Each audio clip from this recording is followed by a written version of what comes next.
Hello, good morning, students. Today in ninth class mathematics, we are continuing with the chapter circles. Circles में अभी हम लोगों ने exercise 10.4 तक कर लिया है. आज अभी हम लोग स्टार्ट करेंगे एक्सरसाइज 10.5. लेकिन उसके पहले अभी हम लोग कुछ कॉन्सेप्ट्स जो हैं उनको रिवाइज करेंगे. We have discussed all the concepts in one of our previous classes.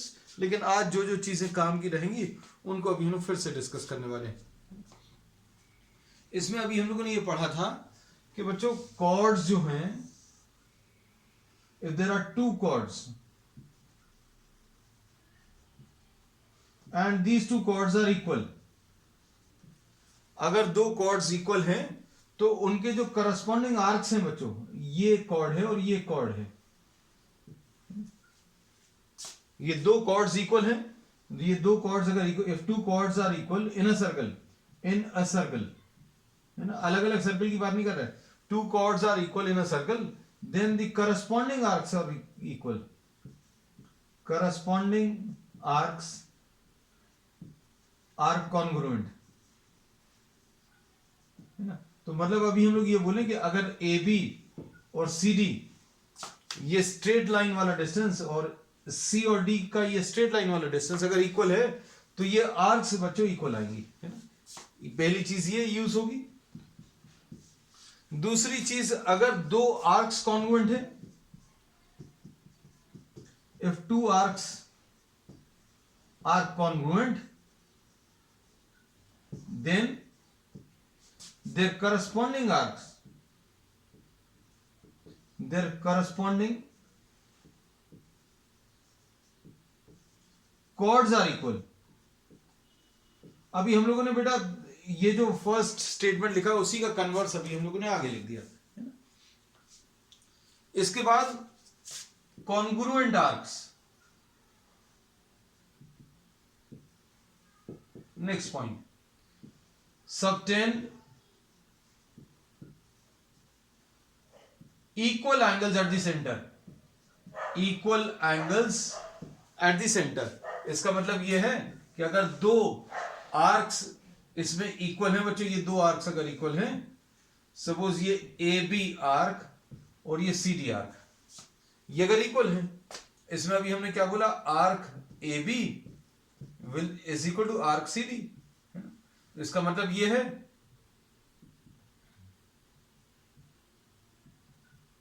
कि इनका जो सेंटर पे एंगल आएगा, angle A O B will be equal to angle C O D. तो अब ये सारी चीजें बहुत रिलेटेड हैं. कैसे ये दोनों ट्राइंगल्स को भी आप कॉन्ग्रुएंट शो कर सकते हो. कैसे ए बी आर्क अगर सी डी आर्क के बराबर है, इसका मतलब अभी हम लोग ये निकाल सकते हैं, this implies that A B chord will be equal to C D chord. A B chord और सी डी कॉर्ड इक्वल है. फिर उसके बाद ओ ए जो है OC के बराबर आएगा. OA और OC इक्वल क्यों आएंगे बच्चों, इसका रीजन क्या है. OA और OC क्योंकि ये रेडियस है. फिर इसके बाद OB और OD इक्वल आएंगे. OB और OD क्यों इक्वल आएंगे, इसका भी रीजन क्या है, दीज आर रेडियस. तो अब हम लोग इसमें क्या कह सकते हैं बच्चों, triangle AOB will be congruent to triangle COD. Triangle AOB और ट्राइंगल COD कॉन्ग्रुएंट है. मतलब अब हम लोग ये कह सकते हैं, therefore angle AOB will be congruent to triangle COD, sorry will be equal to angle COD. यही प्रूव करना था. तो अब हम लोगों को कुछ चीजें जो पता चली आज के बेसिस पर, हम लोगों को ये पता चला कि अगर आर्क्स इक्वल हैं तो कॉर्ड्स भी इक्वल आएंगी. ठीक है. और इसके बाद अभी हम लोग क्या बोलते हैं, अगर कॉर्ड्स इक्वल हैं तो आर्क्स भी इक्वल आएंगे. कॉर्ड इक्वल हैं तो आर्क्स इक्वल, और आर्क्स अगर इक्वल हैं तो कॉर्ड्स भी इक्वल आएंगे. फिर अगर आर्क्स इक्वल हैं या आर्क्स कॉन्ग्रुएंट हैं तो इनका सेंटर पे बनने वाला जो एंगल है वो भी सेम आएगा. चलो अब नेक्स्ट थ्योरम ले रहे हैं बच्चों. अभी हम लोग नेक्स्ट एक थ्योरम ले रहे हैं.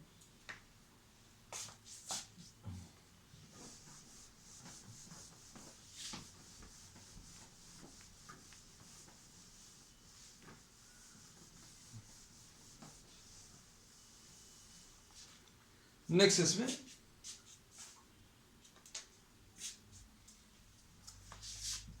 the angle subtended by an arc at the center, किसी आर्क का सेंटर पर जो एंगल है is double the angle subtended by the arc in the remaining part of the circle. अच्छे समझना इसको क्या बोला है. The angle subtended by an arc at the center is double the angle subtended by it at any point on the remaining part of the circle. इसको अभी हम लोग ड्रॉ करके दिखा दे रहे हैं.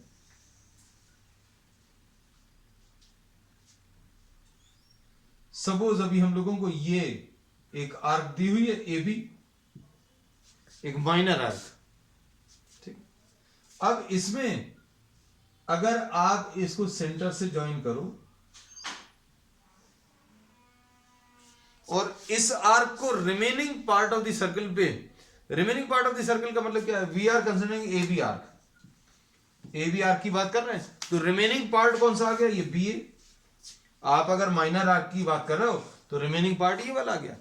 अब इसी आर्क के दोनों पॉइंट्स को, ये जो आर्क अभी हम लोगों ने ली है, इस आर्क को बचे हुए सर्कल पे कहीं पर भी मिलाओ, बचा हुआ सर्कल ये रहेगा.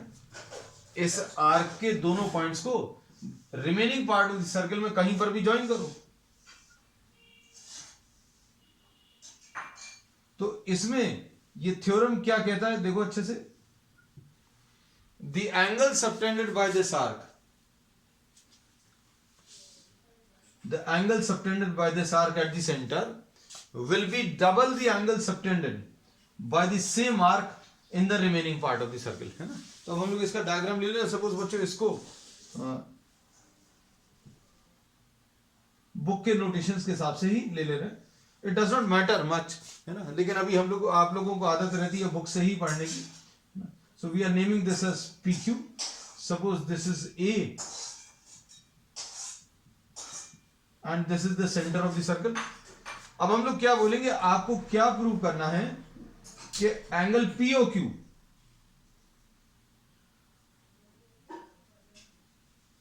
Angle POQ is the angle made by this arc at the center,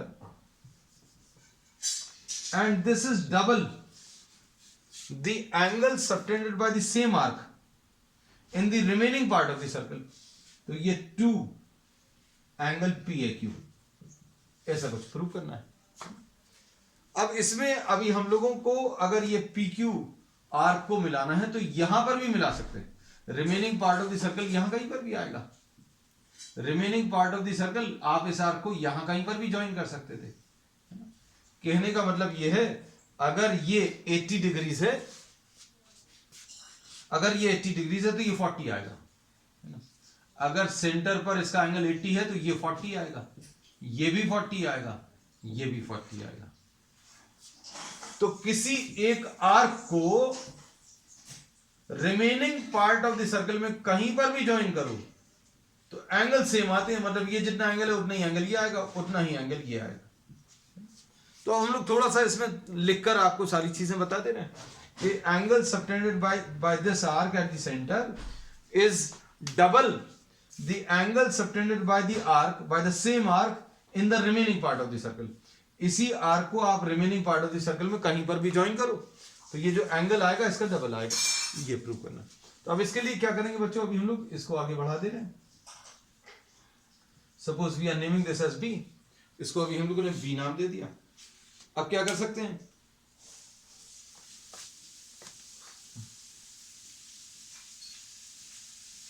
suppose we are naming this as 1, we are naming this as 2.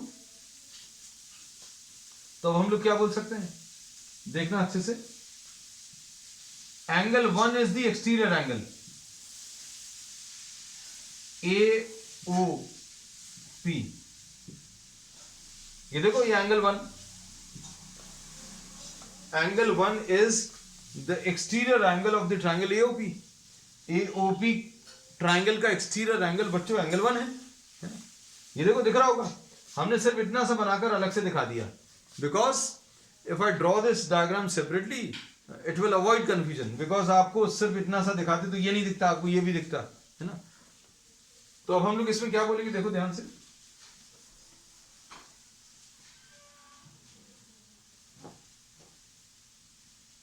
Angle 1 is the exterior angle of triangle AOP. ये exterior angle है। अब इस exterior angle में इस exterior angle को अगर देखें, then this is equal to sum of opposite interior angles. तो बच्चों ये सपोज ये 3 लिख लिया, ये 4 लिख लिया, है ना। हमने इसको 3 लिखा, इसको 4 लिखा। तो अभी हम लोग क्या बोलते हैं एक्सटर्नल एंगल के बारे में? एक्सटीरियर एंगल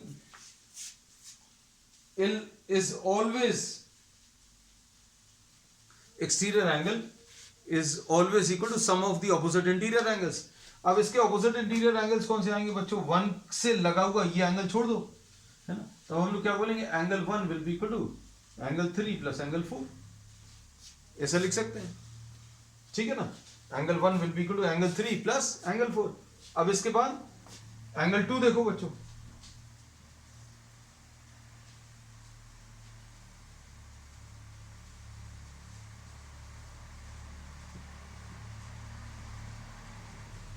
AOQ, है ना, ये 2 एंगल है बच्चों। अब इसमें अगर ये 2 है, हम लोग इसको नाम 5 और 6 दे रहे हैं। तो अब इसमें देखो क्या आप बोल सकते हैं, angle 2 is the exterior angle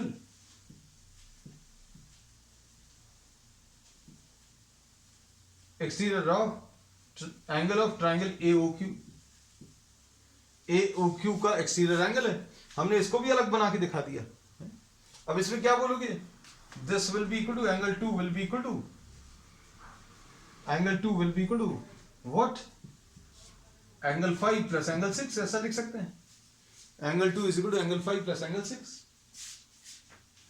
अब इसमें एक चीज और देखना बच्चों, OP is equal to OA है, OP is equal to OA। OP is equal to OA क्यों है? क्योंकि दोनों रेडियस है, both of these are what, radius. अब इसके बेसिस पर क्या कह सकते हैं, angle 3 will be equal to angle 4। Angle 3 और एंगल 4 बराबर आ जाएंगे, angle 3 is equal to angle 4। ऐसे ही अभी हम लोग यहां पर भी लिख सकते हैं, OA is equal to OQ है, OA is equal to OQ। अब क्या कह सकते हैं, angle 5 will be equal to what, angle 6। OA is equal to OQ है, therefore angle 5 will be equal to angle 6। अब इसके बाद बच्चों देखो इधर इसका यूज कर लेना है, तो अब हम लोग क्या लिखेंगे, देखो ध्यान से, angle 1 is equal to angle 3 plus angle 4। 3 और 4 बराबर हैं, इधर 4 प्लस 4 लिख दिया, है ना, ट्वाइस एंगल 4 आ गया। इधर देखो angle 2 is equal to angle 5 plus angle 6, है ना। तो हम लोग क्या लिखेंगे, 5 की जगह 6 लिख सकते हैं, तो एंगल 6 प्लस एंगल 6, तो ये ट्वाइस एंगल 6 आ गया। अब इसको अभी हम लोग कुछ नंबर दे देना है, फर्स्ट, इसको सेकंड, क्या लिख सकते हैं, angle 1 plus angle 2 will be equal to twice angle 4 plus twice angle 6, 2 common, angle 4 plus angle 6 आ जाएगा। अब एंगल 4 प्लस एंगल 6 का मतलब क्या है बच्चों, angle 4 plus angle 6, angle 4 plus angle 6 को अभी हम लोग एंगल A लिख सकते हैं। एंगल 4 प्लस एंगल 6 को एंगल A, और एंगल 1 प्लस एंगल 2 को एंगल POQ। तो यही प्रूफ करना था, देखो तो ये पता चल गया, this is what the proof of this property. इसमें अभी हम लोगों ने ये माइनर आर्क लेके किया है, अगर ये माइनर आर्क नहीं है तो क्या होगा, मेजर आर्क होगा, और मेजर आर्क अगर होगा तो इसके डायग्राम में क्या चेंज आएगा, हम बच्चों साइड में इधर बना के दिखा दे रहे हैं, इसको अभी हम ड्रॉप कर दे रहे हैं क्योंकि ये तो प्रूव कर दिया। देखिए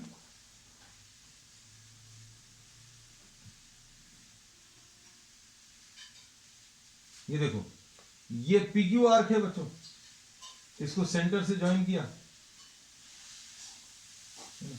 POQ बच्चों ये वाला एंगल आ जाएगा, POQ ये मेजर आर्क में, मेजर आर्क में बच्चों ये वाला एंगल आएगा, है ना। और ये A पॉइंट है ना, A पॉइंट से ज्वाइन कर दें। फिर क्या करेंगे, ये प्रूव करने के लिए अभी हम लोग इसको सेंटर से मिला देंगे, सेंटर से मिला दिया, है ना। फिर इसके बाद क्या करोगे, इसके बाद इसको एंगल 1 और इसको एंगल 2,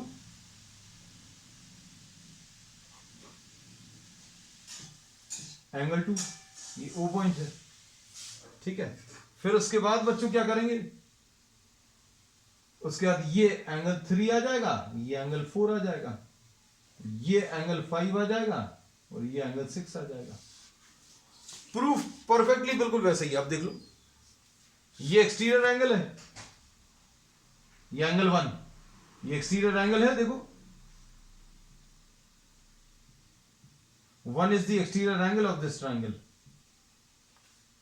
तो फिर से 1 is equal to 3 plus 4 आएगा, 1 is equal to 3 plus 4, और ये OP is equal to OA लिखा था, OP is equal to OA, तो यहां पर OP is equal to OA, और angle 3 is equal to angle 4, angle 3 is equal to angle 4, तो angle 3 is equal to angle 4।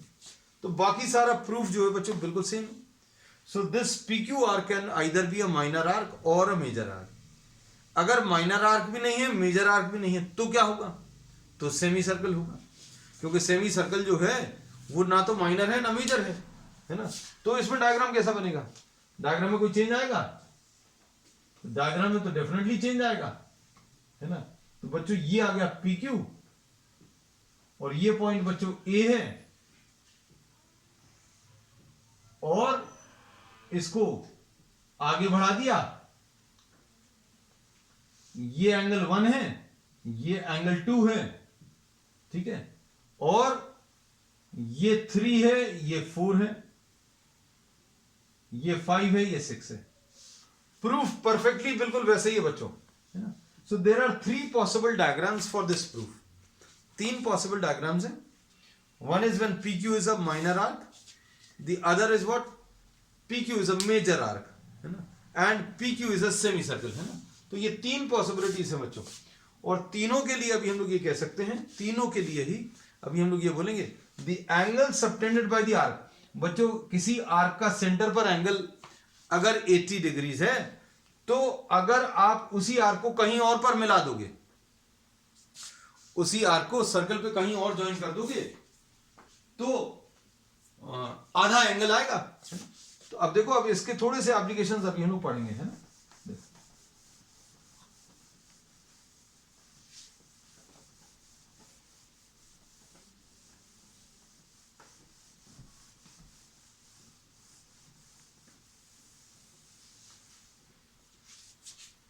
अब इसमें नेक्स्ट प्रॉपर्टी है बच्चों,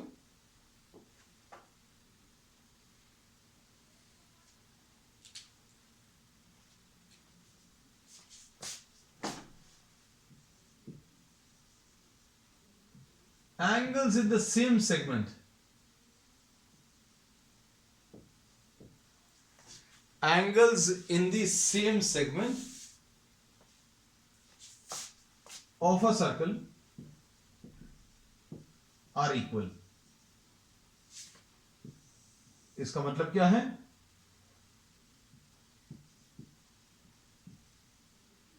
AB को आप सेंटर पे मिलाओ,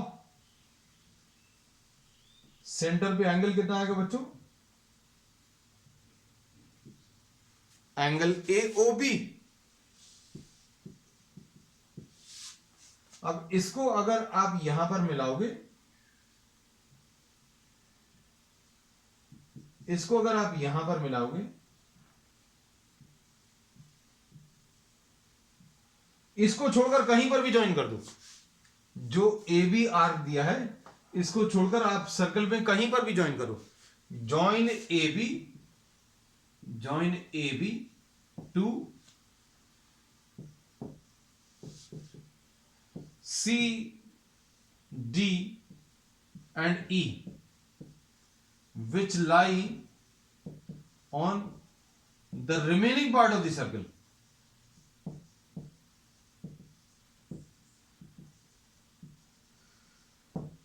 Then these angles will be equal. Angle C will be equal to angle D will be equal to angle E. अब ये कैसे कह सकते हो? ये जो थ्योरम अभी हम लोगों ने पढ़ा है, ये थ्योरम क्या बोलता है बच्चों? Angle AOB is twice angle C. Angle AOB is twice angle D. And angle AOB is equal to twice angle E. ठीक, अब इसमें क्या करेंगे? तो twice angle C will be equal to twice angle D will be equal to twice angle E. मतलब क्या बोलेंगे? AOB इसका डबल या इसका डबल या इसका डबल कह सकते हैं. मतलब angle C will be equal to angle D will be equal to angle E. तो ये सारे के सारे एक ही सेगमेंट में, एक ही पार्ट में, है ना? तो ये एक ही सेगमेंट में बनने वाले जो एंगल्स हैं वो इक्वल आते हैं. ठीक, अब इसके बाद बच्चों एक और property,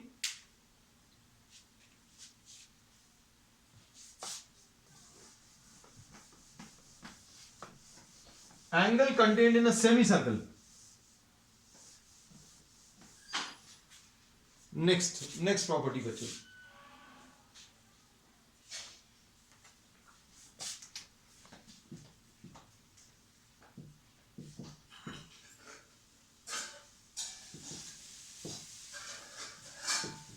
is 90 degrees. Angle which is contained in a semicircle, ये 90 degrees होगा. ये देखो,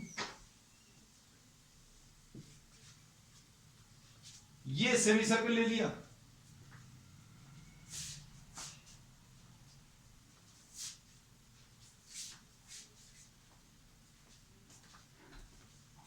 अब इस सेमी सर्कल को आपने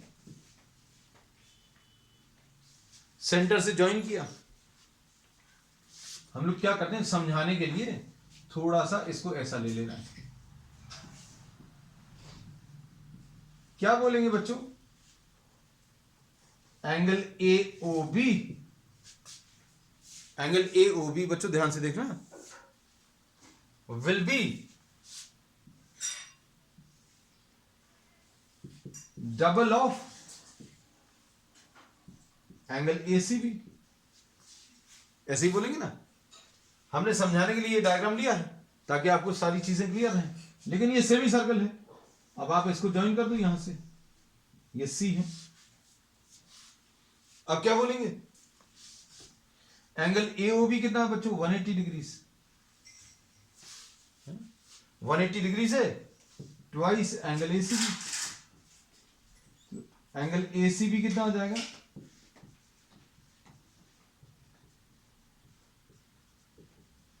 180 डिवाइडेड बाय 2 यानी कितना? 90 डिग्रीज. तो अब इसके बेसिस पर क्या बोल सकते हैं बच्चों? ध्यान से सुनना. अब हम लोग इसमें ये कह सकते हैं कि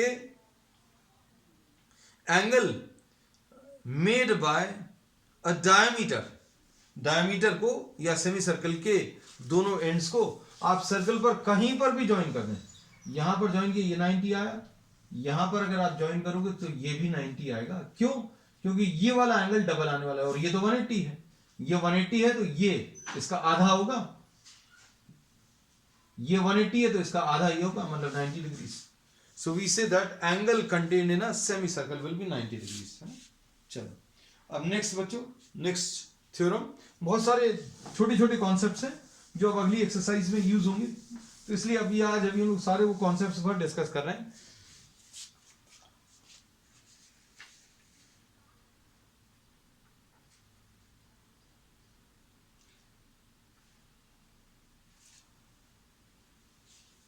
अब इसमें बच्चों नेक्स्ट है, कोई एक लाइन सेगमेंट, अच्छे सुनना, कोई एक लाइन सेगमेंट मतलब लाइन जॉइनिंग 2 पॉइंट्स, ये दो अलग अलग जगहों पर इक्वल एंगल्स बना रही है।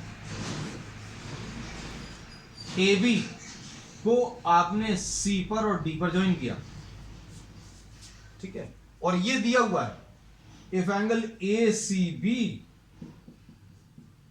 Is equal to angle A D B. किसी एक लाइन सेगमेंट को आपने सी पर मिला दिया और डी पर मिला दिया और सी और डी पर एंगल्स इक्वल हैं। If angle A C B is equal to angle A D B then A B C and D lie on a circle. कहां पर लाई करेंगे? ये चारों पॉइंट्स बच्चों एक सर्कल के ऊपर लाई करेंगे। All these 4 points will lie on a circle.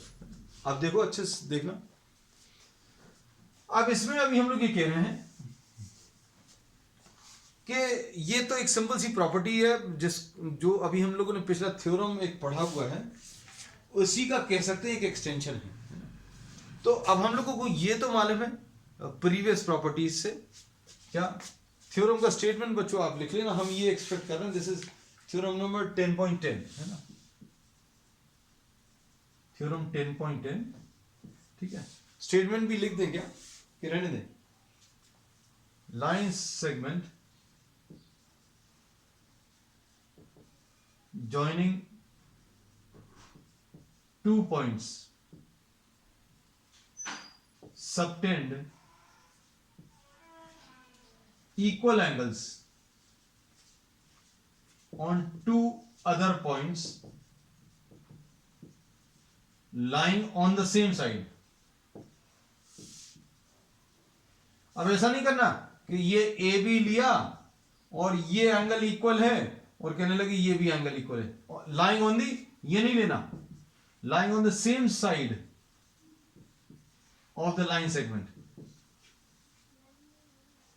then all 4 points lie on a circle। अब इसमें देखो ए बी 2 अलग अलग पॉइंट्स पर सेम एंगल सबटेंड कर रही है, angle C is equal to angle T, और उसके बाद ए बी सी डी जो है ये सर्कल पर लाई करेंगे। ये थ्योरम है। अब इसमें बच्चों अभी हम लोग क्या करेंगे? Suppose we are assuming that these 4 do not lie on a circle. कैसा अज्यूम कर सकते हैं? इसमें कोई दिक्कत नहीं है ना। तो अब हम लोग इसमें क्या बोलेंगे? Through 3 points A B, 3 point से पास होने वाला सर्कल तो ले सकते हैं। You can take what? You can take a circle. You can draw a circle. A circle can be drawn through 3 points A, B and C. D suppose यहां कहीं पर है, डी अभी हम लोग यहां कहीं पर ले ले रहे हैं,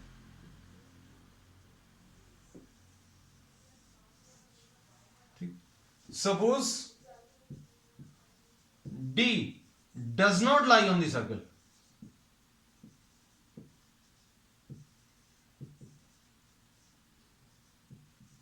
ये दिया हुआ, ये याद रखना, ACB is equal to ADB.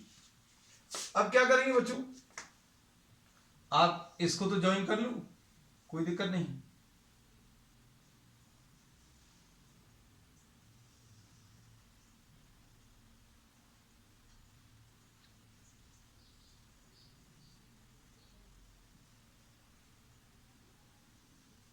चलो, अब क्या किया? D is not lying on the circle. अब इसमें जो आपने ये एंगल ड्रॉ किया, तो इसके बेसिस पर अभी हम लोग ये कह सकते हैं कि ई, ये जो बीडी लाइन है, ये बीडी लाइन सर्कल को ई पर कट कर रही है। तो अब आप इसको ज्वाइन कर दो। Suppose BD intersects the circle at E, BD जो है सर्कल को E पर इंटरसेक्ट कर रही है। तो अब क्या बोलेंगे, ये तो प्रॉपर्टी अभी अपन लोगों ने पढ़ ली है, क्या कि अगर सर्कल में AB को आपने C पर मिलाया और E पर मिलाया तो ये एंगल सेम आएंगे। Therefore angle C is equal to angle E, but it is given angles in the same segment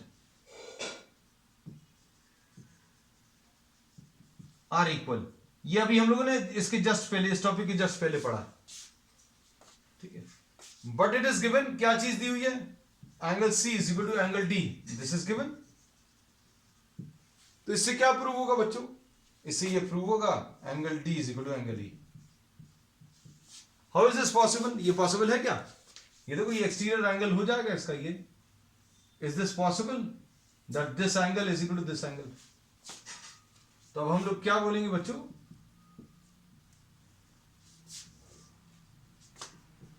this can be possible only when E lies on D or D lies on E। Therefore A, B, C and D